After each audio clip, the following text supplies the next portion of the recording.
Asyhadu an la ilaha illallah wahdahu la syarikalah wa asyhadu anna Muhammadan abduhu wa rasuluh. Allahumma salli ala Muhammadin wa ala alihi thayyibin at-tahirin, amma ba'd. Bapak Ibu yang saya berbahagia, kita bersyukur kita bersua kembali dalam keadaan sehat walafiat, dan pada kesempatan malam hari ini kita lanjutkan pelajaran irfan kita, yang pada malam hari ini kita secara khusus berbicara tentang imam zaman. Jadi judul khusus kita hari ini adalah tentang imam zaman. Kebetulan juga semalam adalah merupakan hari syahada daripada Sayyidatu Fatimah Zahra. Dan imam zaman ini adalah keturunan daripada Sayyidah Fatimah. Boleh dikatakan adalah merupakan keturunan terakhir yang suci dari rahim Sayyidatu Fatimah. Mari kita masuk ke screen untuk meneruskan pelajaran kita. Jadi terakhir kemarin kita sampai di sini. Jadi terakhir kemarin kita sampai di judul khilafah Imam Zaman Al-Mahdi. Terakhir kemarin di sini. Jadi jemaah sekalian, pada pembicaraan kita sebelumnya kita sudah bicara tentang imamah. Kita sudah bicara tentang wilayah. Kita sudah bicara tentang insan kamil, bahwa sebetulnya boleh dikatakan tonggak yang mempertahankan bertahannya alam semesta adalah manusia suci. Selama mana ada manusia suci, maka selama itu pula alam semesta ini akan tetap ada. Tapi begitu nanti manusia suci sudah tidak ada, maka alam semesta juga otomatis menjadi tiada, menjadi kiamat. Jadi seperti yang sering kita bahas, kalau bukan karena mereka, maka kemudian Allah SWT tidak akan menciptakan alam semesta. Itu artinya bahwa alam semesta ada selama mereka, para insan kamil itu ada. Dan sekarang kita sampai pada masa yang terakhir, yaitu masa insan kamil terakhir. Masa manusia suci terakhir, yaitu yang namanya sama dengan nama Rasulullah. Namanya Muhammad, putra daripada Hasan Al-Askari, putra daripada Ali Al-Hadi, begitulah ke atas. Yaitu imam zaman Muhammad Al-Mahdi Muntazar bin Hasan Al-Askari bin Ali Al-Hadi bin Muhammad Taqi Al-Jawad bin Ali Ar-Ridha bin Musa Al-Kazim bin Ja'far Sadiq bin Muhammad Al-Baqir bin Ali Zainal Abidin bin Hussein bin Ali bin Abi Thalib, dari pihak ibu bin Fatimah Az-Zahra binti Muhammad sallallahu alaihi wasallam. Ya, jadi jemaah sekalian berbahagia, itulah yang terakhir. Dan kalau bukan karena beliau, maka kemudian alam semesta tentu sudah selesai. Berkali-kali Tuhan mengatakan, kalau bukan karena ketetapan Allah terdahulu, alam semesta sudah ditiadakan. Nah, jadi jemaah sekalian, inilah pentingnya kita belajar tentang imam zaman Al-Mahdi, Al-Qaim, Al-Muntazar. Sebut Al-Mahdi karena dia adalah mendapatkan petunjuk, bimbingan dari Allah. Al-Hadi juga biasa dipanggilnya karena dia memberikan petunjuk kepada manusia. Al-Qaim karena dia akan menegakkan semua hukum-hukum agama samawi. Kemudian disebut juga dengan Al-Muntazar karena dia ditunggu oleh seluruh manusia.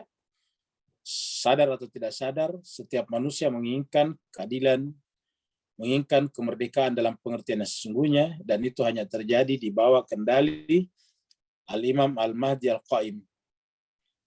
Nah, jadi jemaah sekalian berbahagia, terkadang juga disebut dengan Al-Ma'ud, yang dijanjikan. Di Al-Ma'ud artinya yang dijanjikan. Jadi banyaklah istilah-istilah atau nama-nama, panggilan-panggilan yang dialamatkan kepada imam zaman. Jadi dengan selesainya kita membahas sebelumnya tentang khilafah atau khalifah, kemudian kita telah berbicara tentang imamah, tentang wilayah, bahkan tentang kenabian, maka sebetulnya sekarang kita sudah sangat gampang memahami kehadiran dan urgensi disimpannya Imam Mahdi oleh Allah SWT sampai akhir zaman. Sekarang mari kita ikuti pembahasan-pembahasan berikut ini. Jadi sebagaimana diketahui bahwa ruh manusia berperan sebagai pengatur terhadap badannya. Jadi kita sampaikan bahwa manusia itu, kalau kita bikin pembagian, terbagi atas dua. Yaitu ada rohnya dan ada jasadnya, ada badannya. Beda dengan hewan-hewan, hanya jasad tanpa roh. Roh dalam pengertian unsur ilahi yang kemudian mengendalikan akal pikiran kita. Itu tidak ada pada hewan-hewan, hanya ada pada manusia. Jadi ruh manusia berperan sebagai pengatur terhadap badannya, baik itu disadari atau tidak.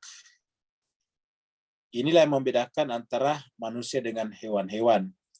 Manusia tidak bisa mengatur badannya. Manusia hanya menjalankan badannya sesuai dengan hukum-hukum yang Allah atau yang alam tetapkan pada dirinya. Misalnya, hewan-hewan tidak pernah bisa membuat pakaiannya sendiri. Padahal mereka juga pasti kedinginan kalau musim dingin. Mereka juga tidak bisa membuat kandangnya sendiri, membuat tempat tinggalnya sendiri. Nah, kalau manusia bisa membuat rumahnya sendiri. Manusia bisa mengatur makanannya sendiri. Manusia bisa menanam kebutuhan-kebutuhan makanannya sendiri. Manusia bisa merubah tanah yang kosong menjadi perkebunan yang lebat. Manusia bisa merubah potongan-potongan besi, lelehan-lelehan karet menjadi mobil yang bagus digunakan. Manusia bisa merubah aluminium dan bahan-bahan metal lainnya yang ringan menjadi pesawat terbang. Yang itu semuanya tidak bisa dilakukan oleh hewan-hewan. Apa sebabnya? Karena manusia memiliki ruh. Kalau bukan karena ruh yang ada pada diri manusia, maka tentu hal-hal seperti itu tidak mungkin terjadi. Jadi sebagaimana diketahui, ruh manusia berperan sebagai pengatur terhadap badannya. Jadi ulangi lagi, ruh manusia itulah yang berperan sebagai pengatur terhadap badannya. Kita sadari atau tidak? Untuk membuktikannya, cukup dengan melihat karakteristik dari materi. Cukup kita melihat sifat-sifat yang ada pada materi. Materi itu ya benda-benda seperti batu, besi, karet, pohon-pohonan, dan sebagainya, kayu-kayuan, dan sebagainya. Manusia jika dilihat hanya pada aspek badannya, tanpa mengaitkan dengan rohnya, ya manusia adalah makhluk materi. Jadi kalau kita hilangkan rohnya manusia, kita ini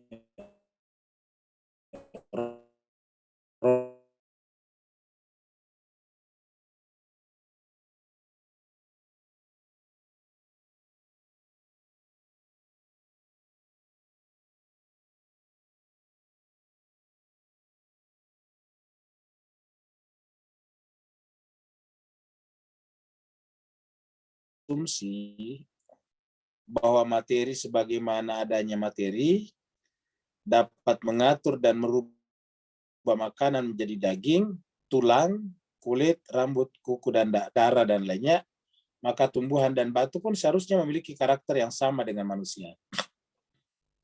Jadi kalau kita asumsikan materi sebagaimana materi sebagai materi, bukan materi sebagai yang mendapatkan roh, materi sebagai materi.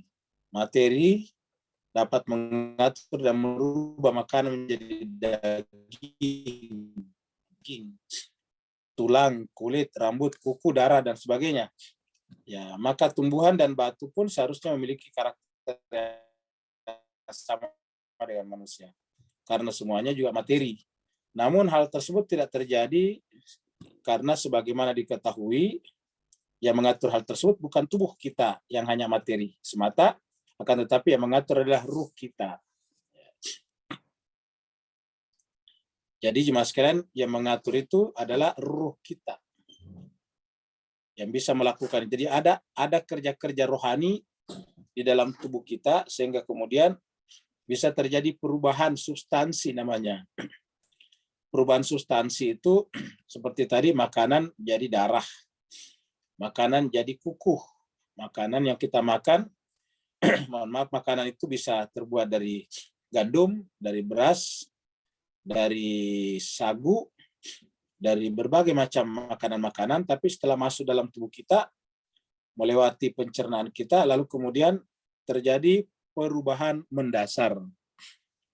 Ada yang menjadi darah, ada yang menjadi kulit, ada yang menjadi rambut, ada yang menjadi tulang belulang, dan sebagainya. Pertanyaannya bagaimana bisa? Kalau seandainya materi murni, materi sebagai materi. Jadi kalau materi sebagai materi, benda sebagai benda. Nih, materi sebagaimana materi. Maka tentu itu tidak mungkin terjadi. Jadi kalau materi sebagai materi, dia tidak bisa mengubah sesuatu yang lain menjadi sesuatu yang lain pula. Contoh saya batu.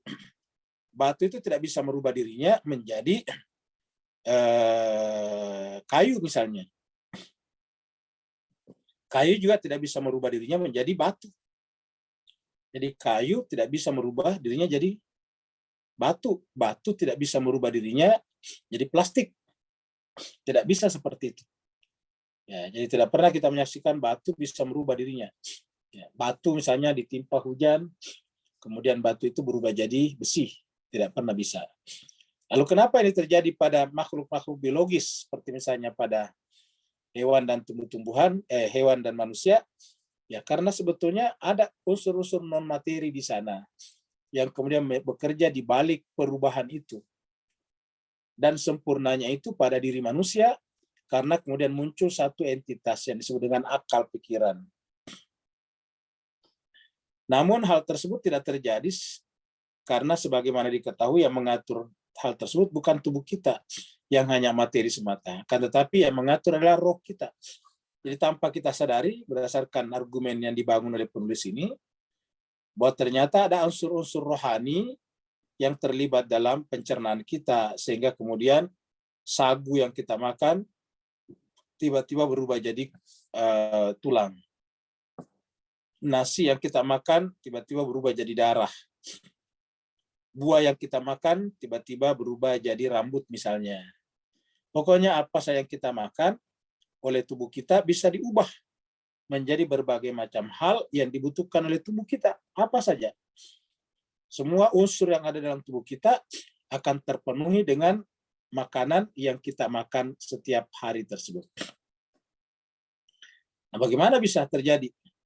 Padahal benda-benda asli, benda sebagai benda, tidak pernah bisa merubah dirinya. Gelas yang kita gunakan, minum, kaca, gelas, cangkir, tidak bisa merubah dirinya misalnya jadi mobil. Tidak bisa merubah dirinya menjadi misalnya ember. Tidak bisa merubah dirinya misalnya menjadi tangki minyak. Jadi selama dia menjadi gelas, ya di gelas. Kalau toh berubah nanti ada manusia yang menghancurkannya, lalu dibuat kembali menjadi bentuk-bentuk yang lain. Nah, ini semuanya menjelaskan bahwa pasti ada sesuatu yang berbeda di sana antara yang hidup dengan yang mati. Yang disebut tadi materi sebagai materi, materi sebagai benda mati. Mineral-mineral. Jadi mineral-mineral sebagai benda mati tidak pernah bisa merubah dirinya menjadi sesuatu yang lain. Tidak pernah bisa merubah dirinya menjadi sesuatu yang lain. Kalau misalnya ada benda mati, kemudian berjumpa dengan benda mati yang lain, lalu kemudian terjadi interaksi kimiawi, maka sebetulnya tidak berubah dalam pengertian substansi. Contohnya misalnya hidrogen berjumpa dengan oksigen, maka kemudian lahirlah air. Nah, sebetulnya air dan air itu sendiri adalah memang perpaduan antara hidrogen dan oksigen dan bisa diuraikan kembali. Contohnya kalau airnya kita masak, panasi, lalu kemudian terjadi penguapan. Penguapan artinya penguraian. Terurai kembali hidrogen dan oksigennya. Hidrogen dan oksigen berdiri sendiri, dia berbentuk uap. Ya, dia berbentuk uap, dia akan ringan. Dia ke atas, dia mengambang. Nah, nanti kemudian kalau bertemu, dia menjadi berat. Lahirlah air. Dia tiba-tiba tertarik oleh gaya gravitasi bumi dan karenanya terjadilah hujan. Nah, jadi jemaah sekalian, itu adalah itu juga sih sebetulnya bertemu satu sama lain. Tidak ada perubahan yang mendasar. Tapi lihatlah pada makhluk hidup. Kita misalnya, yang kita makan beras, kok bisa berubah jadi darah? Yang kita makan adalah beras, kok tiba-tiba berubah jadi rambut? Yang kita makan adalah beras, kok berubah jadi tulang belulang? Nah, ini kan adalah jauh sekali. Nah, artinya bahwa ada kemampuan-kemampuan non-material, kemampuan-kemampuan rohani yang bekerja di balik semuanya. Itu tadi katanya kita sadari atau tidak. Nah, sekarang intinya adalah bahwa dalam makhluk hidup itu ada aspek-aspek rohaninya. Yang walaupun sedemikian rupa kesempurnaan rohani itu ada pada manusia.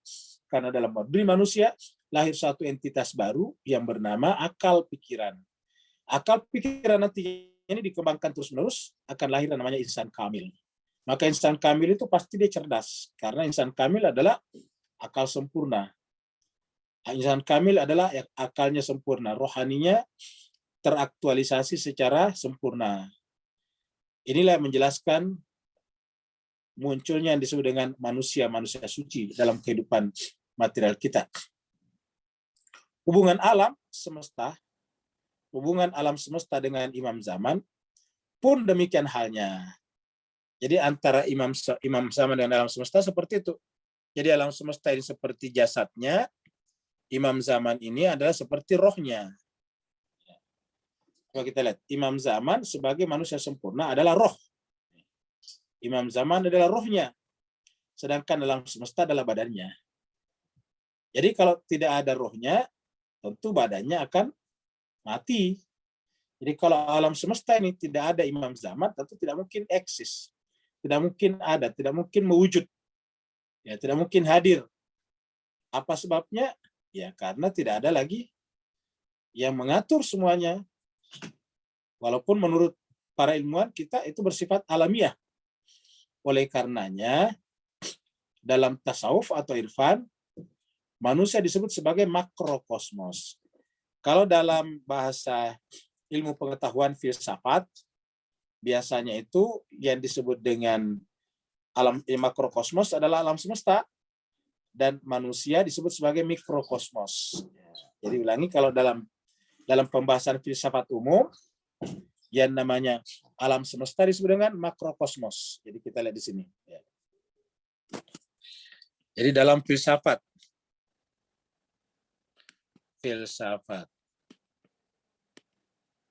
secara umum ya. Nah, maka alam semesta universe ini disebut sebagai makronya. Makrokosmos ya. Makrokosmos. Sedangkan manusia ya, jiwa manusia atau diri manusia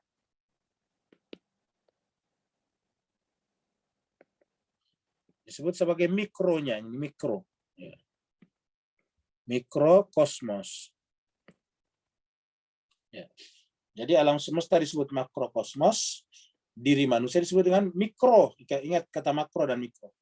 Tetapi dalam dunia tasawuf atau keirfan justru dibalik. Ya, jadi kalau dalam tasawuf dan irfan terbalik, justru ya ini yang makrokosmos dan ini yang mikrokosmos. Ya.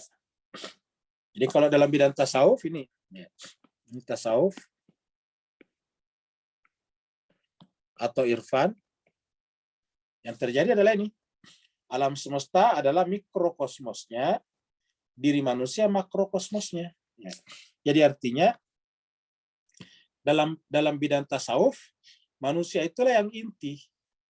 Manusia itulah yang mengcover, mencakup semuanya. Karena ini kan makro, ingat kata makro. Yang makro itu kan mengcover yang mikro.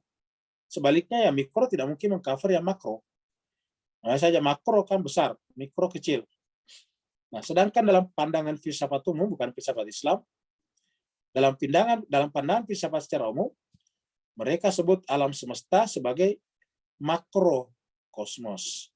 yang meliputi tubuh manusia yang kecil yang ada di bumi, dan bumi sendiri adalah planet yang kecil mengelilingi matahari. Jadi karenanya dalam bidang filsafat umum mereka menyebut diri manusia sebagai mikrokosmosnya dan alam semesta sebagai makrokosmosnya. Jadi ada mikrokosmos, ada makrokosmos. Dalam tasawuf, irfan, justru manusia yang menjadi makro. Ya, jadi jemaah sekalian berbahagia, manusia itu luar biasa. Karena dia adalah alam besar. Ya, biasa disebut dengan alam makro itu adalah alam kabir, mikro adalah alam sagir. Kalau bahasa Arabnya. Kita kembali lagi ke sini. Jadi jemaah sekalian, kita ulangi lagi. Jadi dalam tasawuf atau irfan, manusia disebut sebagai makrokosmos. Alam semesta adalah mikrokosmosnya. Ini kita kasih tanda ini. Ya. Jadi manusia adalah ini manusia sebagai makrokosmos. Ya. Sedangkan alam semesta ini adalah mikrokosmos. Jadi manusia sebagai makrokosmos, alam semesta sebagai mikrokosmos. Rahasia mengapa Imam Zaman adalah ruh alam semesta. Jadi rahasia kenapa Imam Zaman menjadi roh alam semesta. Karena hanya Imam Zaman yang senantiasa eksis dalam seluruh tingkatan tajalli dan manifestasi. Ingat pembahasan kita sebelumnya, kalau tidak salah masih ada gambar kita di sini, ini seperti ini. Ini gambar kita minggu lalu. Kalau kita anggap ini sebagai tingkatan-tingkatan alam, dari yang paling tinggi yaitu Allah di sini, lalu kemudian menjelma keluar, yang paling tepi adalah alam materi ini. Maka kemudian yang namanya insan kamil, dia eksis pada setiap tingkatan alam. Jadi pada setiap wilayah alam, pada setiap tingkatan alam, Imam Zaman itu atau manusia suci itu, insan kamil itu selalu eksis. Tidak ada satu bagian di alam ini di mana mereka tidak eksis. Itu sebabnya kenapa semuanya masih tetap ada. Kenapa semuanya ini ada, lingkaran ini ada. Karena manusia suci itu masih ada.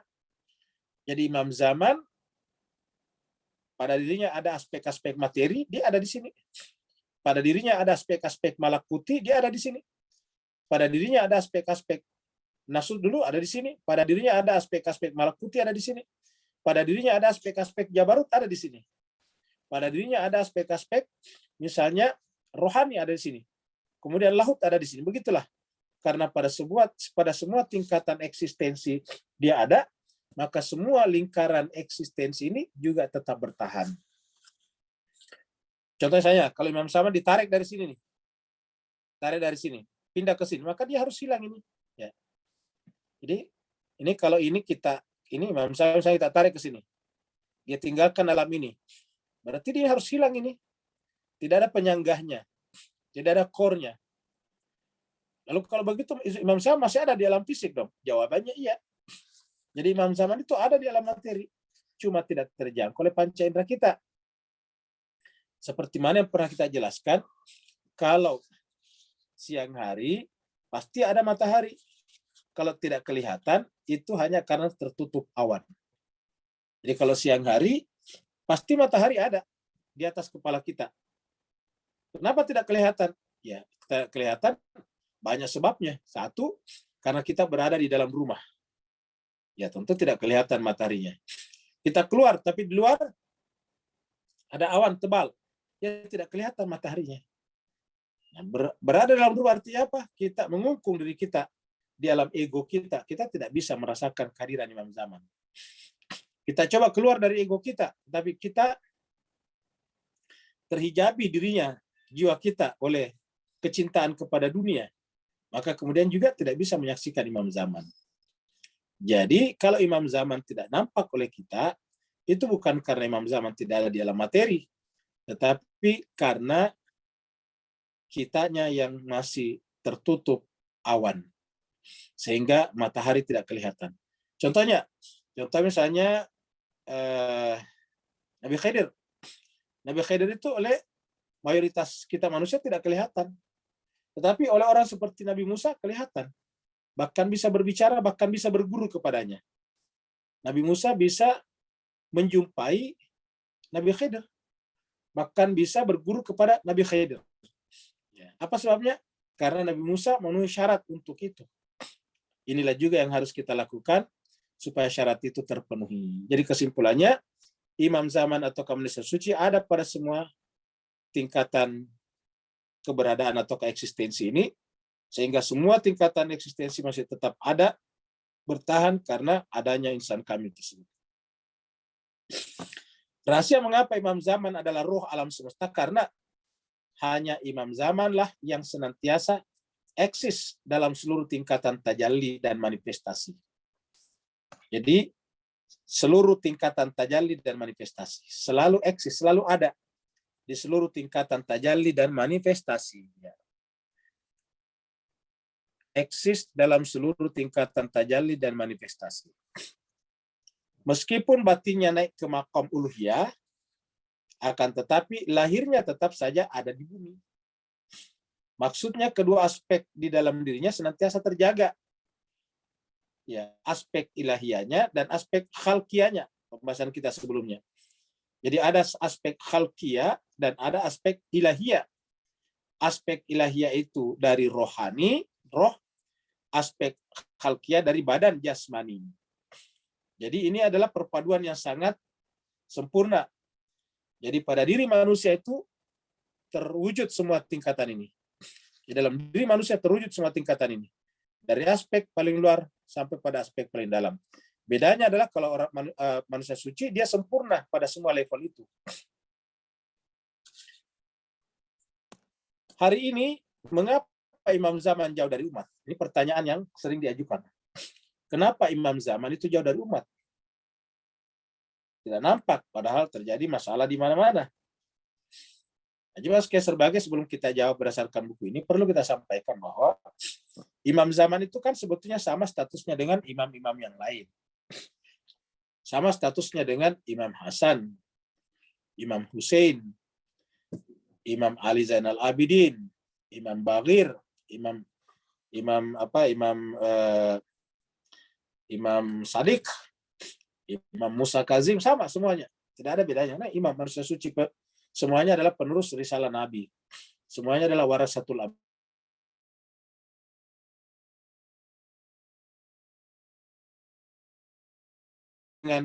Dengan mereka pada zamannya. Kan sudah ada, sudah nampak. Orang bisa berbicara dengan para imam tersebut. Orang bisa datang menjumpai imam tersebut di rumahnya. Lalu kenapa kemudian pada akhirnya yang terakhir diangkat? Ya karena kita lihat imam ada pada zamannya, tidak ada yang membantunya. Orang semuanya memilih menyelamatkan dirinya masing-masing. Menyelamatkan kepentingan pribadinya. Bahkan puncak yang bisa kita saksikan adalah Imam Hussein. Imam Hussein mereka sendiri yang mengundang ke Karbala, ke Kufa maksudnya. Tapi mereka sampai di sana, mereka semuanya mengkhianatinya. Utusan Imam Hussein,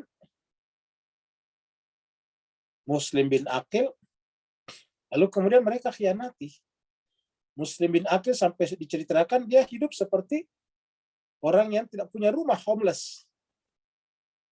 Dia hanya duduk seperti orang orang yang peminta-minta, orang yang tidak punya apa-apa, tinggal di depan rumahnya orang. Sampai kemudian ada yang mengenalinya, dimasukkan rumah, akhirnya orang itu juga ditangkap oleh penguasa. Jadi artinya Imam Hussein ada pada saat itu, Imam Hasan juga sebelumnya ada, bahkan setelah kejadian Karbala masih ada imam lagi, ada Imam Ali Zainal Abidin. Tapi apa yang mereka lakukan? Tidak ada. Ya. Itulah sebabnya ada cerita yang menarik. Ketika dinasti Abbasiyah berkuasa dan imam mazhab yang digunakan dan sekaligus menjadi ahli fatwa di Kufa pada saat itu adalah Abu Nu'man yang dikenal dengan Imam Abu Hanifah, Imam Hanafi. Di Kufa mereka sering sekali mendengarkan orang-orang Syiah di sana mengecam para sahabat yang dulu terlibat di dalam persekongkolan dengan Muawiyah, Yazid, dan sebagainya. Sehingga kemudian Imam Abu Hanifah sebagai hakim tertinggi, sebagai qadhi tertinggi, sebagai ulama tertinggi pada saat itu di dalam dinasti Abbasiyah, tidak bisa menghentikan ini. Sehingga kemudian beliau datang menghadap kepada Imam Shadiq yang ada di Madinah. Ingat, Imam Shadiq itu di Madinah bersama dengan ayahnya. Imam Bakir di Madinah, Imam Shadiq di Madinah. Makanya juga kuburan mereka kan ada di sana. Jadi Madinah itu kan kuburan yang ada di Baqi adalah Imam Shadiq, Imam Bakir, Imam Ali Zainal Abidin, dan Imam Hasan. Ya, ada di sana. Itu dengan juga Sayyidatul Fatimah. Nah, jemaah sekalian, karena Imam Abu Hanifah tidak bisa menghentikan ini, menurut ceritanya, kemudian dia datang ke Madinah, memanfaatkan musim haji untuk bertandan, untuk berziarah, bersilaturahim ke rumahnya Imam Shadiq. Rencananya untuk menyampaikan supaya beliau menghentikan orang-orang Syiah yang ada di Kufah, di Irak, supaya mereka jangan mengecam sahabat. Maka kemudian datanglah ke rumahnya Imam Shadiq dan meminta permisi untuk masuk. Tapi Imam Shadiq tidak mengizinkannya. Nah, karena tidak mengizinkannya, lalu kemudian Imam Abu Hanifah menjalankan pikirannya, berpikir keras. Gimana cara saya bisa menghadap ini? Sementara Imam Shadiq tidak mengizinkan dia masuk, padahal dia datang dari Kufah. Di antara tujuannya adalah untuk berbicara kepada Imam Shadiq supaya sudi menghentikan orang-orang Syiah yang ada di Irak mengecam para sahabat Nabi yang dianggap berpihak kepada Yazid dan Muawiyah.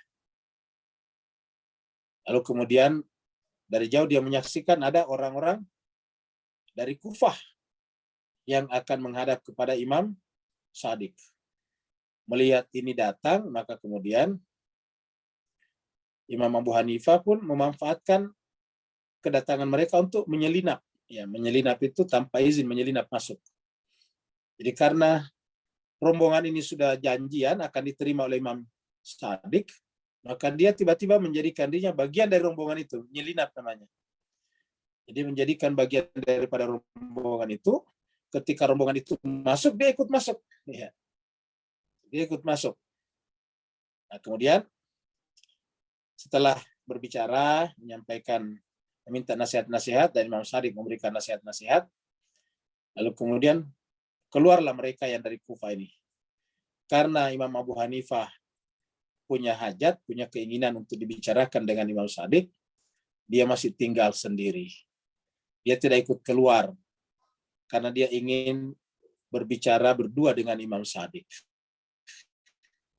Setelah tinggal dia dan Imam Shadiq, maka berbicaralah dia.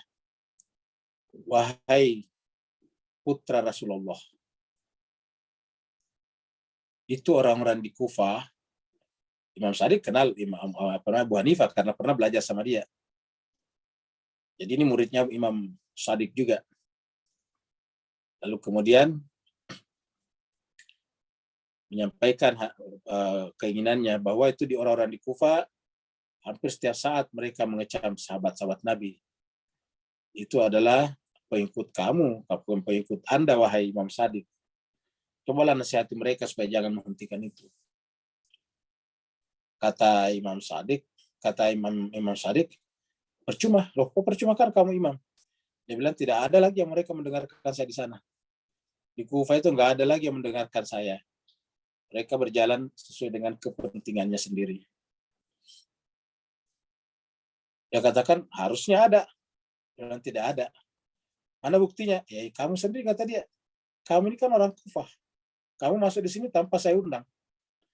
Saya sudah bilang sama orang saya tadi, kamu nggak boleh masuk. Ya kenapa kamu masuk tanpa seizin saya? Ya kan di dalam Al-Quran selalu harus ada izin tuh. Kamu masuk tanpa izin saya, berarti kamu sendiri tidak mendengarkan saya. Kalau kamu sendiri tidak mendengarkan saya, padahal kamu adalah imam mazhab di sana, Bagaimana mungkin mereka mendengarkan saya? Kamu sendiri tidak mendengarkan. Kamu yang menyampaikan informasi itu tidak mendengarkan saya. Maka malulah Imam Abu Hanifah di sana. Dan banyak lagi cerita yang lain berkenaan dengan ini. Tetapi jemaah sekalian berbahagia, ini menunjukkan bahwa imam ada, tetapi tidak ada yang patuh kepadanya. Ya, mereka tidak patuh. Mereka semuanya mengejar kepentingan pribadinya bersama dengan penguasa. Kalau pada saat itu mereka disuruh memilih imam sadik atau imam yang ada dibanding dengan nasib mereka yang akan dihabisi oleh penguasa, maka mereka lebih memilih meninggalkan para imam. Mereka lebih memilih keselamatan pribadi mereka masing-masing dan membiarkan imam berjalan sendiri. Ya, tadi puncaknya kita lihat pada kasus Karbala. Ya. Nah, jadi setiap imam begitu. Akhirnya imam cenderung menyendiri, terisolasi jadinya. Apalagi juga diisolasi oleh penguasa. Nah, kalau itu terjadi pada imam-imam yang lain sampai imam ke-11, ingat imam ke-11 itu ayah daripada imam zaman, Imam Hasan Al-Askari, itu juga berada dalam tawanan rumah kan. Ya, makanya disebut dengan Al-Askari, Hasan Al-Askari. Ya. Apa sebabnya? Karena dia disimpan di kompleks tentara. Askari itu kan tentara. Disimpan di dalam kompleks tentaranya dinasti Abbasiyah yang berada di Samara. Jadi Samara itu tadinya adalah kompleks tentara tuh. Ya, kompleks besar khusus ditempati di tentaranya dinasti Abbasiyah. Nah, supaya pengunjung-pengunjungnya Imam Hasan Al-Askari ini tidak bebas datang ke sana dan sekaligus gerak-geriknya bisa diawasi, maka dia disimpan di tengah kompleks tentara itu. Luar biasa kan? Iya. Nah, jadi jemaah sekalian berbahagia, itu yang terjadi pada saat itu sehingga kemudian sampai kepada perjanjian Allah dengan kita dalam Al-Quran, dalam kitab suci, sejak zaman dahulu sampai sekarang, bahwa setiap nabi itu hanya 12 penggantinya. Maka ketika penggantian 12 itu tidak ada, Tuhan pasti mendatangkan nabi baru. Nah, tetapi karena Allah sudah berfirman bahwa tidak ada lagi nabi setelah Nabi Muhammad. Muhammad itu adalah khatamun nabiyyin. Maka apa yang Tuhan lakukan ketika imam yang ke-12 ini juga mau dibunuh? Maka caranya adalah dengan mengangkatnya. Biasanya ulama membuat perumpamaan begini, Pak Bu sekalian. Jadi imam itu, kata para ulama ini, adalah ibarat cahaya, lampu. Lampu apa namanya? Bohlam. Kalau di Indonesia namanya bohlam, kalau di Singapura nggak tahu apa namanya. Itu yang apa namanya? Bolan, bodi lampu, bodi yang menyala, bodi lampu yang menyala. Nah, jadi jemaah sekalian, jadi lampu itu dibutuhkan untuk menerangi. Jadi lampu dibutuhkan karena ada gelap. Maka pada saat terjadi kegelapan, maka kemudian Allah mengutus nabi. Setelah nabinya akan pergi, dia menyimpan 12 bohlam. Dia menyampaikan nama-nama 12 bohlam itu, lampu itu. Yang pertama nanti ini, yang kedua ini, dan seterusnya. Ternyata benar setelah nabi pergi, dipasang lampu yang kedua oleh nabi. Lalu kemudian apa yang terjadi? Kemudian lampu itu dilempar oleh orang-orang, dibunuh.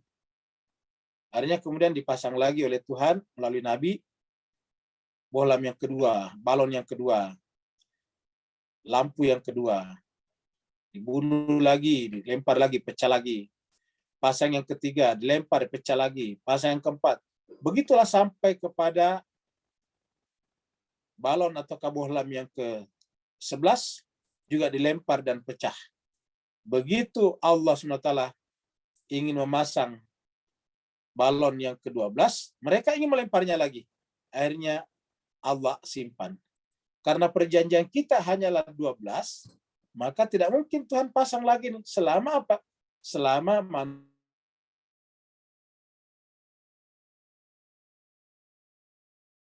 menolaknya. Selama hakikat keberadaannya. Karena begitu dipasang, dilempar, dibunuh lagi. Imam zaman kalau tidak diangkat pada saat itu, dibunuh juga. Diangkat. Lalu kalau begitu kapan dia turun? Apabila manusia sudah menyadari pentingnya keberadaannya. Maka tugas para ulama, marja-marja dan ustadz-ustadz yang terafiliasi dengan para maraji, para ulama-ulama itu adalah tugasnya adalah mempersiapkan jiwa manusia untuk menerima kehadiran lampu yang ke-12 tersebut. Seperti itu. Nah, jadi kalau bukan karena itu, tentu Allah sudah memasang yang ke-12. Jadi kapan, kalau ditanya kapan imam zaman akan datang? Jawabannya sederhana. Apabila manusia sudah siap. Tentu siapnya di sini bukan semuanya, tetapi sudah banyak orang manusia siap sampai mereka rela nanti membantu kehadiran imam zaman, seperti mana Nabi Muhammad kita pada saat akan pindah hijrah pergi ke Yastrib, mereka meminta semuanya untuk datang ke Mekah untuk membuat baiat perjanjian tentang kesiapan mereka berkorban melindungi Nabi selama ada di Madinah. Maka lahirlah baiat Aqabah 1 dan baiat Aqabah 2. Seperti itu. Jadi kita teruskan. Hari ini mengapa imam zaman jauh dari umat? Ini tadi kita sudah jawab. Menurut satu riwayat, imam zaman jauh dari umat dikarenakan umat ini tidak konsisten mengamalkan hukum-hukum ilahi. Ya, artinya tidak konsisten itu artinya hatinya belum terpaut dengan Tuhan secara sempurna, secara baik. Hatinya masih terisi dengan hal-hal yang sifatnya materi duniawi. Karena itu jika kita menginginkan imam zaman segera hadir secara lahir, artinya menjadi zuhur, menjadi zahir di tengah-tengah umat, maka jalannya adalah mari kita mengamalkan hukum-hukum ilahi. Hukum-hukum ilahi hari ini identik dengan fikih. Fikih identik dengan fatwa ulama. Sebab itu tidak semua orang boleh berfatwa. Apa sebabnya? Karena yang namanya fatwa itu kan pendapat. Orang berpendapat itu sangat ditentukan oleh kedalaman ilmunya. Sangat ditentukan oleh kedalaman ilmunya. Orang yang tidak mendalam ilmunya pada suatu subjek, maka tentu peluangnya salah lebih besar. Jauh lebih besar daripada orang yang punya ilmu dalam subjek itu. Jadi kalau orang yang mendalami subjek itu, memperdalam subjek itu, tentu kalau dia salah, peluang salahnya sangat sedikit daripada orang yang tidak punya pengetahuan sama sekali. Jadi, sebab itu tidak semua orang boleh berfatwa dalam pandangan si Ahlul Bait. Karena lebih besar kemungkinannya salah daripada benar. Kalau semua orang mengeluarkan pendapat fatwa, masalah hukum. Dalam masalah furu'iyah dini, masalah furu'iyah diniyah, agama, maka hanya 3 kemungkinan. Posisi kita sebagai mujtahid yang mengeluarkan fatwa, atau kita muhtad, berhati-hati hanya untuk diri kita saja. Kalau dia ahli tapi hanya untuk dirinya. Kalau mujtahid dan dia adalah marja, dia mengeluarkan fatwa untuk orang banyak. Kalau ini adalah berfatwa tapi untuk dirinya saja. Dia sudah cukup, dia pengetahuannya banyak, tetapi hanya untuk dirinya saja. Yang belum mencapai derajat marja, maka kemudian di sini posisinya. Nah, kalau kita tidak di sini dan tidak di sini, di mana posisi kita? Ya muqallid. Jadi kalau kita tidak sedang sebagai mujtahid, tidak sedang sebagai muhtad, maka kita harusnya hanya sebagai muqallid. Mirip dalam bidang pengetahuan. Semuanya kita wajib belajar. Karena belajar itu adalah kewajiban dari buayan sampai liang lahat. Minal mahdi lal lahdi. Nah, dalam belajar ini kan ada 2 kemungkinan. Belajar atau mengajar. Maka karena kita wajib belajar, maka hanya 2 kemungkinan. Kalau tidak mengajar, berarti posisinya harus sebagai belajar. Jadi semua orang berada dalam posisi seperti ini. Entah sebagai muridkah atau sebagai gurukah. Entah sebagai pelajarkah, entah sebagai gurukah. Guru bisa jadi guru terhadap orang yang lebih tinggi ilmunya daripadanya. Jadi guru bisa jadi murid terhadap orang yang lebih tinggi daripada ilmunya daripadanya. Jadi itulah sebabnya. Jadi posisi kita cuma 2. Kalau tidak sedang mengajar, kita harus belajar. Inilah sepanjang masa kehidupan kita yang disebut dengan talabul ilmi faridatun ala kulli muslimin wal muslimat. Menuntut ilmu itu adalah fardu, wajib bagi setiap muslim laki-laki dan muslim perempuan. Ya. Kalau dalam kaitannya dengan hukum fikih 3, mujtahidkah atau muhtadkah atau muqallidkah. Di mayoritas mutlak kita adalah muqallid. Bertaklid kepada siapa? Kepada mujtahid yang mumpuni itu.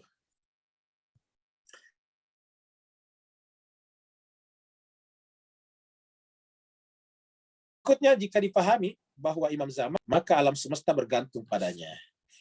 Bahwa imam zaman itu adalah ruh alam semesta. Tadi kita sampaikan, alam semesta, universe ini adalah jasmaninya, imam zaman adalah rohaninya. Nah, jadi kita tahu manusia itu disebut mati apabila jasmani dan rohaninya sudah berpisah. Berarti selama alam semesta ini tetap ada, berarti bahwa rohnya masih ada, yaitu imam zaman. Begitu rohnya diambil, ya manusia mati, kiamat kecil. Alam semesta, kiamat besar. Jadi jika dipahami bahwa imam zaman sebagai ruh alam semesta, maka ketahuilah bahwa alam semesta bergantung kepada rohnya, kepada imam zaman.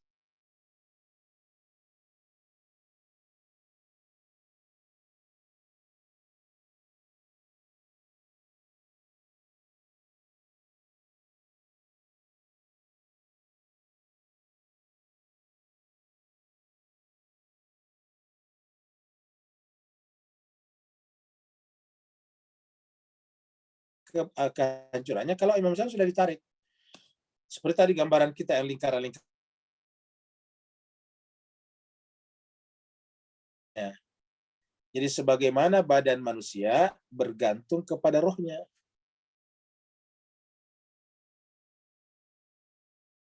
Berada dalam tubuhnya, badannya, maka tubuh tersebut memiliki. Jadi namun saat roh meninggalkan tubuhnya, maka pada saat itu tubuhnya tak memiliki kehidupan lagi. Jadilah kiamat. Jadi kata-katanya kuncinya di sini. Jika imam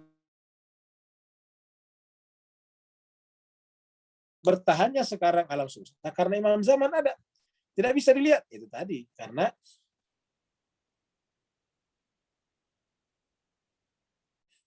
kita terhijab sehingga tidak mampu menyaksikan imam zaman. Jami, seorang ulama, berkata, dikarenakan rahasia inilah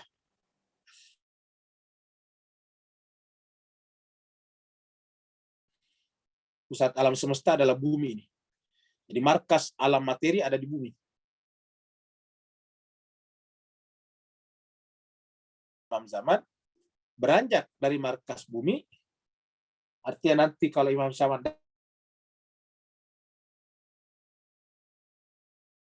dan bergantilah bumi ini dengan bumi yang lain, yaitu terjadilah kiamat.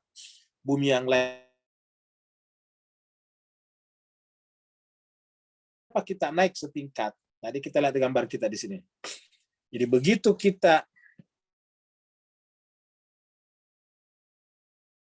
ini kita pakai warna merah ini meninggal di sini, maka kemudian lingkaran ini nanti menjadi hilang.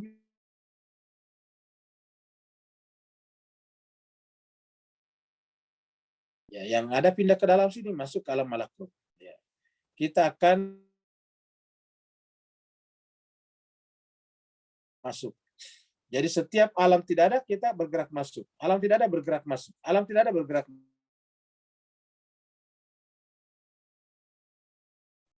Universe ini. Begitu imam zaman nanti datang, lalu kemudian mati secara alamiah seperti mana matinya meninggalnya nabi-nabi yang lain, maka runtuhlah alam materi ini. Kemudian yang ada adalah alam malakut. Mas sekalian, begitulah penjelasannya sehingga kenapa alam semesta bisa bertahan sampai sekarang. Manusia arif, yaitu para urafa. Menurut para arif, yaitu para urafa. Urafa itu bentuk jamak daripada arif. Arif artinya apa? Ahli dalam bidang irfan. Bukan hanya ahli, tapi pengamal juga. Jadi dia adalah ahli dalam bidang irfan, nazari, dan amali. Jadi bisa nazari, bisa juga amali. Jadi menurut para ahli irfan, insan kamil dalam bentuk kamil dikarenakan hadir pada seluruh tingkatan alam. Artinya begini, insan kamil itu disebut kamil. Jadi sebetulnya bukan dalam bentuk kamil. Insan kamil disebut kamil dan alam semesta ada karena dia, insan kamil ini hadir pada seluruh tingkatan alam. Hadir pada seluruh tingkatan alam kan berarti sempurna kehadirannya. Namanya kamil. Jadi insan kamil itu disebut kamil karena dia hadir pada seluruh tingkatan alam tadi. Seperti lingkaran-lingkaran tadi gambaran kita. Termasuk tingkatan alam materi. Serta memiliki badan materi. Bukan hanya hadir di alam materi, tetapi dia juga memiliki badan materi. Jadi dia pun memiliki badan materi seperti kita. Dalam Al-Quran dikatakan, laqad ja'akum rasulun min anfusikum azizun alaihi manittum. Azizun alaihi manittum harisun alaikum bil mu'minina raufur rahim. Jadi telah datang kepada kalian seorang rasul dari kalangan kalian sendiri. Artinya apa kalangan kalian? Ya punya tubuh seperti kita. Ya. Jadi memiliki badan materi seperti kita. Min anfusikum, badan materi seperti kalian. Sebab itu, ketika insan kamil meninggalkan alam materi ini, maka tidak ada lagi yang menduduki makam khalifah dalam seluruh sistem alam dan bumi. Jadi begitu insan kamil meninggalkan alam materi ini, maka tidak ada lagi yang menduduki makam khalifah dalam seluruh sistem alam dan bumi. Tidak ada lagi menempatinya. Ya, karena tidak ada menempatinya, ya hancur otomatis. Ya. Jadi jemaah sekalian berbahagia, ada ayat dalam Al-Quran mengatakan, wala tulqu bi aidikum ila tahlukati. Janganlah engkau menjerumuskan dirimu dalam kebinasaan. Dalam pengertian yang lebih dalam, ini artinya apa? Janganlah kalian menjadi penyebab imam zaman diangkat atau tiada dalam kehidupan ini. Karena kalau itu terjadi, itu adalah kebinasaan terjadi. Wala tulqu biadikum ila tahlukati. Surat Al-Baqarah. Mungkin poin inilah yang disyaratkan Tuhan dalam firman-Nya berikut ini. Ini firman Allah. Yang kata-kata ini ja'ilun fil ardi khalifah yang tertera di dalam surat Al-Baqarah ayat 30. Ini ja'ilun fil ardi khalifah. Ketika Allah berfirman kepada seluruh malaikat, wa idh qala rabbuka lil malaikati inni ja'ilun fil ardi khalifah. Qalu ataj'alu fiha may yufsidu fiha wa yasfiqu dima wa nahnu nusabbihu bihamdika wa nuqaddisu lak. Qala inni a'lamu ma la ta'lamun. Nah, jadi Allah mendeklarasikan kepada seluruh malaikat, wahai malaikat-malaikat semuanya, inni ja'ilun fil ardi khalifah. Saya akan menjadikan khalifah di muka bumi. Kemudian malaikat berkata, ataj'alu fiha may yufsidu fiha wa yasfiqu dima. Apakah engkau Tuhan akan menjadikan makhluk yang hanya akan menumpahkan darah dan buat kerusakan di muka bumi? Jadi artinya malaikat membantu kita memahami khalifah, bahwa kalau khalifah itu tidak ada, maka yang terjadi adalah pertumpahan darah dan kerusakan. Walaupun tidak ada hanya di sini dalam tanda petik karena diangkat. Itu sebabnya kalau manusia menyadari konsep kehadiran daripada khalifah atau manusia suci ini, mereka semuanya harusnya berlari menyambutnya, karena tidak ada manusia manapun yang menyenangi kekacauan dan pertumpahan darah. Sementara menghindari kekacauan dan pertumpahan darah hanya bisa terjadi apabila manusia menjadikan khalifah Allah sebagai khalifahnya juga. Jadi sesungguhnya aku menjadikan yang menjelaskan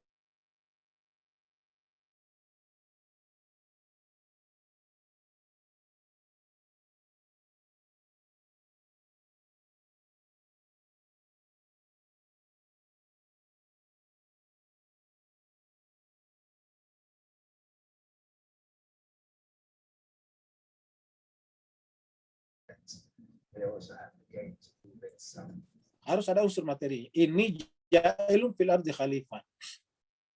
Dengan demikian, dalam setiap tahapan dan periode, mestilah terdapat salah seorang dari manusia yang mencapai kedudukan insan kamil dan penyandang khalifah di muka bumi. Karena dari mana kita lihat? Kita lihat di sini jemaah sekalian, kata-kata ja'ilun ini bukan kata kerja, aslinya kata kerja dari kata kerja ja'ala. Tapi sekarang menjadi isim fa'il namanya. Ja'il itu isim fa'il. Yang pelaku. Yang menjadikan. Asal katanya ja'ala. Jadilah fa'ilun, ja'ilun. Timbangannya fa'ilun. Nah, karena dia berubah menjadi kata ja'ilun, menjadi kata benda namanya. Berarti apa artinya dia keluar dari waktu? Kalau ja'ala ada waktunya. Lampaukah atau akan datangkah? Ja'ala ya ja'alu. Tapi ini menjadi ja'ilun. Kata benda, pelaku. Ketika menjadi kata benda kan tidak terikat oleh waktu itu kata benda. Yang terikat oleh waktu dalam bahasa itu hanya kata kerja. Kata benda dan harfun tidak terikat oleh waktu. Maka ketika Allah menggunakan kata ja'ilun di sini, artinya bahwa setiap saat ada khalifah. Tidak hanya pada waktu tertentu saja.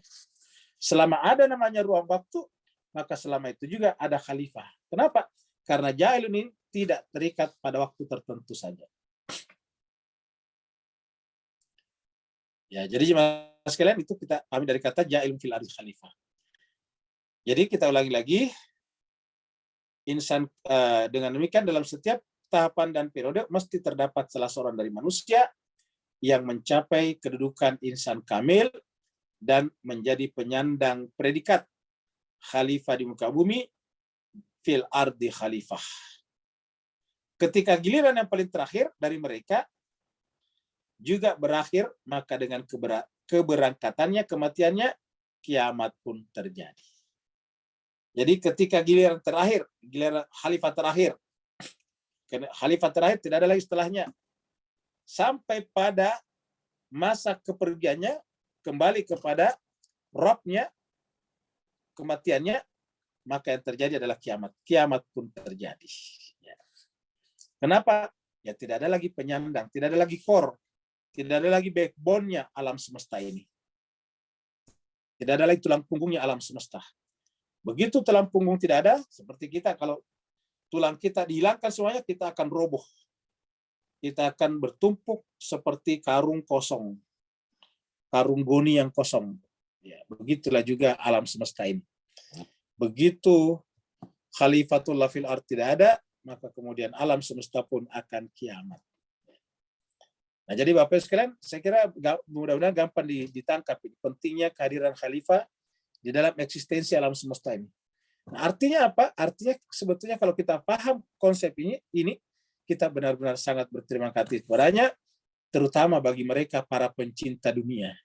Karena kalau bukan karena Imam Zaman, dunia sudah tidak ada. Jadi harusnya mereka pun berterima kasih kepada Imam Zaman. Berdasarkan ini maka perwujudan dan kehadiran Khatamul Aulia, ingat ada Khatamul Anbiya, ada Khatamul Aulia, kita sudah bahas wali terakhir, wali khusus. Jadi berdasarkan ini maka dengan perwujudan dan kehadiran Khatamul Aulia dan sekaligus menjadi khalifah akhir zaman, yaitu Imam Mahdi, Imam Zaman, ajalallahu fajalahu farajau sarif, Al-Qaim, Al-Mahdi, Al-Muntazar, Al-Ma'ud, yang merupakan titik akhir wilayah khusus, kita sudah bahas sebelumnya, wilayah khusus, wilayah umum, yang merupakan titik akhir wilayah, serta paling akhir mazhar khalifah ilahi, maka putaran wilayah, walaya, dan khalifah pun berakhir. Ya, jadi begitu sampai masanya yang terakhir, dan kemudian kembali, maka kemudian putaran wilayah dan khalifah pun berakhir. Dan artinya kehidupan alam materi pun juga terakhir. Tapi berakhirnya kehidupan alam materi bukan berarti tidak ada lagi kehidupan. Karena kita pindah kepada alam berikutnya, yaitu alam malakuti, alam non-materi. Itulah sebabnya dalam surat Yasin dikatakan, alam malakuti ini selalu menjadi alam yang berada di balik alam materi. Jadi alam materi tidak ada, maka pindah ke alam malakut. Dalam surat Yasin dikatakan, subhanalladzi biadihi malakutu kulli syai'. Ya, segala sesuatu yang ada di alam materi ini, ada malakut di baliknya. Ketika alam materinya habis, yang nampak adalah alam malakutnya. Seperti mana kalau kita membuka buah-buahan, begitu kulitnya terkupas, kelihatan isinya. Begitu kulitnya kita kupas, maka kelihatan isinya. Kelihatan buah yang sesungguhnya akan kita makan bermanfaat. Begitulah juga dengan kehidupan ini. Dengan kehadirannya, seluruh rahasia-rahasia eksistensi dan hakikat-hakikat ilahi akan menampak jelas. Dengan kembalinya ke zat ilahi yang merupakan sumber dan tempat kembali totalitas, putaran alam pun juga berakhir, karena ia adalah sebab keterjagaan dan kesinambungan eksistensi alam serta sebab akhir darinya. Jadi dengan berakhirnya putarannya, putaran khalifah dan wilayah di alam semesta, maka putaran alam semesta pun berakhir. Yakni seluruh gambaran-gambaran entitas menemukan penguraian dan berpindah ke alam berikutnya, alam akhirat. Yakni semuanya ilaihi rajiun, kembali kepada Allah.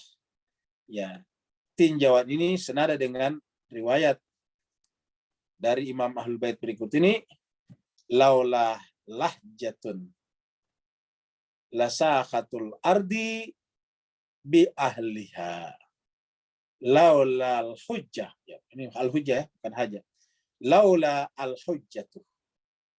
Laula al-hujjatu lasakhatul ardi bi ahliha. Kalau bukan karena al-hujjah, laula al-hujjah, kalau bukan karena al-hujjah, lasakhatul ardi, maka bumi ini akan binasa. Bi ahliya, bersama dengan penghuninya. Sekiranya tidak ada hujah, niscaya, maksudnya itu al-hujah maksudnya imam, niscaya terbenam, hancurlah bumi dengan penghuninya. Demikian juga Imam Bakir berkata, bersabda, wala tabqal ardu bi ghairi imami hujjatillahi ala ibadihi. La tabqi al-ardah. Ala tabqi al-ardu. Bumi tidak akan tinggal. Maksud tidak akan ada lagi. Kata tinggal di sini hidup, ada, eksis. Bumi sudah tidak akan ada lagi bi ghairi, tanpa imam. Jadi kalau tidak ada imam yang merupakan hujjatullah ala ibadihi, kalau tidak ada lagi imam yang berfungsi sebagai hujjatullah ala ibadihi, ya maka secara otomatis bumi pun juga akan binasa, tidak akan mungkin tinggal. Ya, bumi tidak akan tinggal, maksudnya bumi tidak akan ada kalau imam sebagai hujahnya Allah di muka bumi terhadap hambanya juga tidak ada. Jadi bumi ini, alam semesta ini terwujud ataukah ada, bertahan semata-mata karena al-imam yang disebut juga dengan hujjatullah ala ibadih. Atau dalam doa tawassul dikatakan, ya hujjatullahi ala khalqih. Ya sayyidana wa maulana, ya hujjatullahi ala khalqih. Maka kemudian kalau bukan karena mereka, maka bumi pun tidak mungkin bertahan. Nah, Bapak Ibu jemaah sekalian berbahagia, itulah pembahasan kita berkenaan dengan imam zaman ajalallahu farajah syarif. Kalau ada yang bertanya, dipersilakan. Assalamualaikum Ustaz. Waalaikumsalam warahmatullahi wabarakatuh. Alhamdulillah, barakallahu fiik. Azim. Ustaz, dalam perkataan Sab'ah Samawat, perbetulkan kami, beri pencerahan lanjut Ustaz, bahawa melalui proses Mi'raj rohani ke 7 tingkatan langit tadi, lalu kita berakhir dengan mencapai kesempurnaan insani kita. Jadi soalannya ialah, apakah di akhirat proses ini stop, berhenti, atau berterusan, memandangkan bahawa kehidupan yang kekal abadi tadi lagi panjang daripada ke alam sini. Persis seperti bila mentari tadi berhenti, cahaya rembulan 12 tadi meneruskan untuk mengupas, membongkar rahsia-rahsia yang tersirat. So, beri kami pencerahan Ustaz. Afwan, barakallahu fiik. Baik, terima kasih banyak. Jadi jemaah sekalian berbahagia, perlu kita sampaikan di dalam Al-Quran, sering sekali Tuhan mengatakan sab'a samawatin, 7 lapis langit. Tetapi ada kata-kata 7 lapis langit yang agak berbeda dengan yang lain. Yaitu dimulai dari bumi, baru mengatakan sumastawa ila samai fasawwahunna sab'a samawatin. Jadi justru mulai dari bumi, baru bergerak tsumma stawa ilal arsh ila samai fasawwahunna sab'a samawati. Sawwahunna baru kemudian terjadi proses penyempurnaan dengan melewati sab'a samawatin. Setelah itu ayat berikutnya adalah wa idz qala rabbuka lil malaikati inni ja'ilun fil ardi khalifah. Jadi ayat yang saya maksudkan tadi itu adalah surat Al-Baqarah ayat 29. Karena inni ja'ilun fil ardi khalifah adalah ayat ke-30. Mari kita lihat. Kita lihat di sini ya. Surat Al-Baqarah. Mulai daripada ayat 29. Allah berfirman, huwa dia Allah. Alladzi yang khalaqalakum, menciptakan kalian semuanya. Walladzi khalaqalakum ma fil ardi. Dialah Allah yang menciptakan untuk kalian semuanya ma fil ardi, di muka bumi, jami'a semuanya. Jadi artinya semua yang ada di muka bumi ini ma fil ardi jami'a semuanya untuk kita, untuk manusia. Artinya mereka diciptakan untuk manusia, mereka mengabdi untuk manusia. Walladzi khalaqalakum, dia Allah menciptakan untuk kalian. Artinya alam semesta dibuat untuk kita, karena kan asumsinya kan kita manusia terakhir, bukan bumi yang terakhir. Manusia ada, bumi ada, baru bumi bisa ditempati, ada tumbuhan, ada hewan, baru manusia diciptakan secara materi. Jadi artinya apa? Tuhan seakan-akan membuat alam semesta dan bumi ini sebagai rumah. Setelah rumah itu siap, baru manusianya diciptakan. Jadi alam semesta dan bumi ini adalah rumah bagi manusia. Untuk apa? Nah, tujuannya adalah agar selama tinggal dalam kehidupan fil ardi ini, ya dia istawa, dia menempuh proses penyempurnaan diri. Istawa ini adalah proses penyempurnaan diri, ya. Dengan bergerak ke langit ini. Summa kemudian start dari bumi dengan segala macam kebutuhan-kebutuhan yang disiapkan ini, bergerak summa kemudian bergerak istawa menuju kesempurnaan. Dengan melewati lapisan-lapisan langit, ila sama ke langit. Fasawwahunna, maka pada saat bergerak ke langit itu secara vertikal itu fasawwahunna. Proses penyempurnaan itu harus menempuh sab'a samawatin, 7 lapis langit. Jadi fasawwahunna sab'a samawatin. Dan pada setiap level Allah selalu ada, wa huwa bikulli syai'in alim. Pada setiap wilayah tadi Allah selalu ada, sebagaimana setiap tadi semua imam atau manusia suci ada pada semua level tingkatan eksistensi. Wa huwa bikulli syai'in alim. Baru ayat berikutnya, wa idz qala rabbuka lil malaikati. Maka dan ingatlah tatkala Tuhanmu berfirman, berkata kepada malaikat, inni ja'ilun fil ardi khalifah. Aku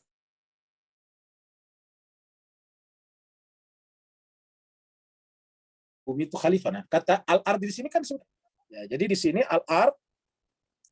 Jadi al-ard di sini ja'ilun fil ardi. Ja'ilun fil ardi ini adalah pengulangan dari yang penyebutannya di sini. Ya, ini. Fil ardi juga di sini sama persis ya. Fil ardi, fil ardi. Artinya ketika Allah berbicara tentang konsep, tentang jalan, bahwa kita harus mulai start dari alam materi, alam dunia, menuju ke alam lami, alam samawi dengan menempuh 7 lapis langit dalam proses penyempurnaan, maka harus ada pembimbing, harus ada pemandu, harus ada pucuk pimpinan, harus ada wali. Dan ini yang disebut dengan inni ja'ilun fil ardi khalifah. Maka dengan kita bersama dengan sang khalifah, maka khalifah ini walaupun kelihatannya tubuhnya, jasadnya di bumi, seperti mana juga jasad kita di bumi, tetapi jiwa kita istawa, bergerak menuju kepada kesempurnaan dengan menempuh 7 lapis langit bersama dengan sang khalifah ini. Kenapa bersama dengan sang khalifah? Karena mereka yang paham tentang rahasia-rahasia di setiap tingkatan langit itu. Apabila kita tidak bersama dengan khalifah ini, apabila kita tidak bersama dengan sang khalifah ini, yang terjadi adalah kerusakan di muka bumi. Yang terjadi adalah al-fasad, yufsiduna fiha fil ard maksudnya. Yang terjadi adalah apa? Yasfikuna dima, menumpahkan darah.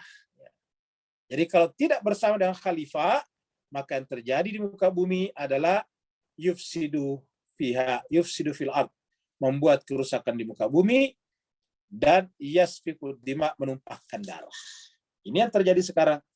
Dan inilah yang dimaksud dengan zaharal fasadu fil barri wal bahri bima kasabat aydin nas. Apa sebabnya? Karena mereka tidak berwilayah kepada khalifah di muka bumi tersebut, sehingga mereka juga dengan demikian beruntutnya ayat 29 ayat 30 menunjukkan bahwa tidak mungkinlah seseorang itu bergerak, berproses, berjalan safar menuju kepada kesempurnaan, menempuh 7 lapis langit kalau tidak bersama dengan khalifah. Adalah impossible, mustahil apabila ada orang yang mengaku ingin menempuh perjalanan rohani ke puncak, tetapi pada saat yang sama menolak berwilayah kepada khalifah. Ya. Ada lagi yang lain? Di kolom chat tidak ada pertanyaan, Ustaz. Assalamualaikum, Ustaz. Waalaikumsalam warahmatullahi wabarakatuh.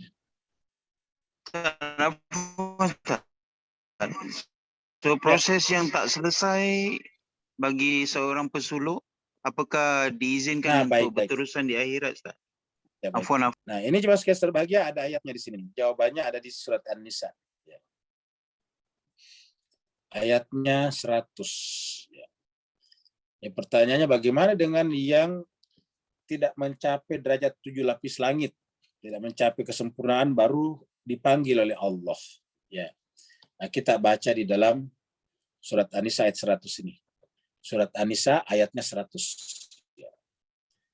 An-Nisa surat 4 ini ayat 100. Allah berfirman, "Wa may yuhajir fi sabilillah." Siapa yang berhijrah, safar, ya. Fi sabilillah, siapa menempuh perjalanan rohani di jalan Allah, yajid fil ardi, pasti dia akan menemukan di muka bumi. Lagi-lagi tadi muka bumi. Muragaman katsira wasatan. Jangan khawatir mengalami kesempitan hidup. Tidak mungkin, kata Tuhan. Ini adalah pernyataan wa may yuhajir, siapa yang menempuh safar, menempuh perjalanan rohani fisabilillah, yajid fil ard, pasti dia akan menemukan di muka bumi itu muragaman katsiran wasatan. Pasti mendapatkan tempat kehidupan yang banyak dan luas. Bisa kita artikan mendapatkan rezeki yang banyak dan luas. Kalau selama yang bersangkutan meniatkan hidupnya sebagai yuhajir, berhijrah, bermigrasi, safar, suluk di jalan Allah. Baru kemudian wa may yakhruj. Jadi tadi muhajir ini adalah bersifat umum, safar. Sekarang bersifat khusus. Yang disebut safar itu adalah keluar dari alam tubuh kita yang bersifat materi. Wa may yakhruj, keluar min baiti, dari rumah tubuhnya, rumah materinya, rumah bendanya, rumah rupanya. Wa may yakhruj min baitihi muhajiran, safar, migrasi, berjalan ila Allah wa rasulih. Tujuannya apa? Allah dan Rasulnya. Allah adalah tujuan eksistensi, Rasul adalah tujuan insan kamil. Jadi Rasul adalah insan kamil. Jadi menuju kepada Rasul. Bersama siapa kita? Bersama orang yang ditunjuk Rasul menyertai kita. Muhajiran ila Allah wa rasulihi. Summa, kemudian sebelum sampai di sana, jadi saya sampaikan, summa kemudian ternyata belum sampai kepada Allah dan Rasulnya, belum sempat melewati 7 lapis langit tadi, 7 lapis kesempurnaan, yudrikhul maut, tiba-tiba yang bersangkutan meninggal dunia. Kedatangan malakul maut, yudrikhul maut. Apa janji Tuhan? Faqad waqa'a ajruhu 'ala Allah. Maka sungguh Allah akan menetapkan reward baginya seakan-akan sampai kepada Allah. Jadi orang seperti itu diperlakukan nanti di akhirat seakan-akan sampai kepada Allah. Waqa'a ajruhu 'ala Allah. Wa kana Allahu ghafurur rahima. Karena belum sampai kepada kesempurnaan, tentu masih banyak kekurangan-kekurangannya, cacat-cacat jiwanya. Allah Maha Pengampun kepadanya, dan setelah ampunannya Allah itu yang bersangkutan dirangkul masuk dalam rahimnya, berarti diperlakukan sebagai orang mukmin yang aman di sisinya, yaitu bil mu'minina rahima. Rahimnya Allah itu adalah selalu diliputkan kepada orang-orang yang beriman. Seperti itu. Bapak sekalian, ada lagi? Ustadz, ada lagi Ustadz. Assalamualaikum Ustadz. Waalaikumsalam warahmatullahi wabarakatuh. Tadi Ustadz sebut bahwasanya Silakan, Andi. Silakan, Pak. Kamil Hatamul Insan Kamil Hatamul memiliki eksis dengan alam materi. Nah, apakah dapat disebut rahmatan lil alamin ini tidak hanya pada diri Muhammad, tetapi juga pada penerusnya Hatamul Aulia atau para insan kamil, Ustaz? Terima kasih, Ustaz. Baik, jemaah sekalian, terima kasih banyak. Jadi kita sampaikan bahwa di dalam Al-Quran dikatakan wa ma arsalnaka illa rahmatan lil alamin. Ka-nya adalah Muhammad, tetapi kemudian Nabi berkali-kali mengatakan bahwa Fatimah, Ali, Hasan, dan Husain, dan seterusnya adalah bid'atu minni, bagian tak terpisahkan dariku. Jadi artinya mereka semuanya manusia suci ini adalah bagian tak terpisahkan dari diri Muhammad. Jadi bisa kita katakan bahwa Ali itu adalah ekstensi daripada Muhammad. Al-Hasan adalah ekstensi daripada Muhammad.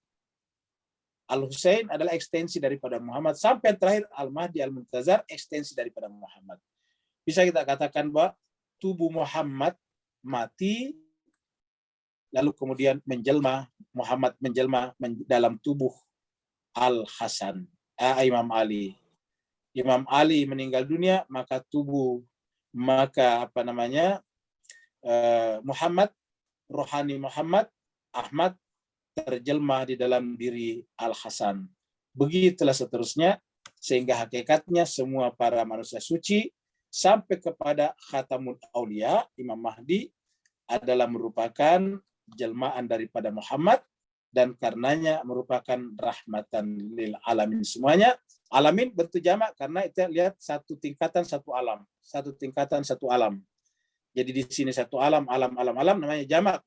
Rahmatan lil alamin seperti yang kita bicarakan tadi. Ada lagi yang lain? Silakan Bapak Ibu bagi yang bertanya. Kalau tidak ada lagi, kita tutup sampai di sini. Kita ucapkan banyak terima kasih. Mohon maaf atas segala kekurangan. Semoga Allah SWT memanjangkan usia kita semuanya. Walafu minkum. Wassalamualaikum warahmatullahi wabarakatuh. Waalaikumsalam warahmatullahi wabarakatuh. Terima kasih Ustadz. Terima kasih Bapak Ibu semuanya. Ya, Terima kasih Ustaz.